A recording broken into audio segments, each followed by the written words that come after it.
Poliisi ekutte abantu bana abateeberezebwa okuba emabega w'okutta Munnamateeka Ronnie Mukisa. Omwogezi wa poliisi Fred Nanga ategeeza nti abakwate bano kuliko Kaledo Olama, Naroga Brenda Cathy, Anyuse Max Geoffrey, SP Ilama Vincent era nga bano baakubuuzibwa akaana akataano.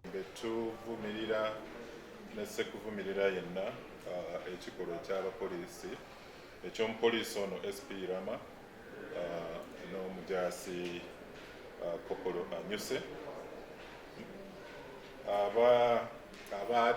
abatwala ekirayiro ekyokulaba nti bakuuma bannayuganda n'ebintu byabwe naye baalaga obusibufu bw'empisa ate nga be baavaayo n'okusaanyawo obulamu bw'omunnayuganda Mukisa Ronnie. Ono era ategeeza nti bye baakazuula biraga nti omugenzi ne bano abaamutta baali beemanyi ng'obuzibu bwandiba nga bwava ku byanfuna. Obujulizi era bulaze nti Anyuse ye yatta omugenzi ng'ono yamukuba amasasi agaamujja mu budde era yabagulizaako mukama wawe nga bw'amaliriza okukola omulimu.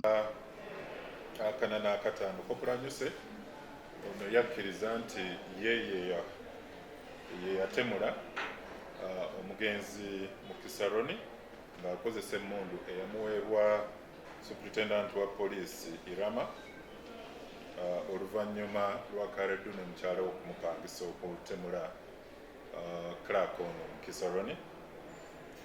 Kino kyatuviirako okukwata omupoliisi Superintendent Irama Kawempe era ne twaza amaka ge. Enanga ategeeza nti maka gono balina bye baazuddeyo.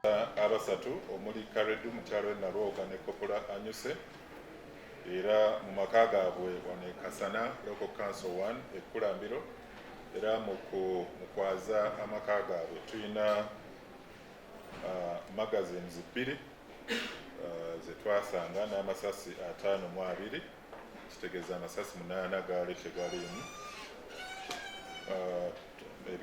Ebyambalo by'amagye. Poliisi eraze nga bwe bakyalina abalala bye banoonya wabula nga bano baakugulwako gwa butemu. Obusibufu bw'empisa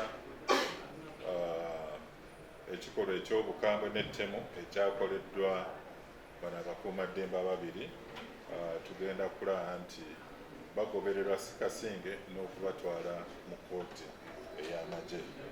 Twagala okusaasira famire y'omugenzi. Tulina abantu abatonotono abasigaddeyo bwe tuli mu kulondoola era nabo bwe tunaabakwata tubagatte ku bano abagenda okutwalibwa ku misango egy'ettemu, obaane n'okukozesa obubi emmundu. Yise Kigongo ku lwa Channel 44 olweggulo.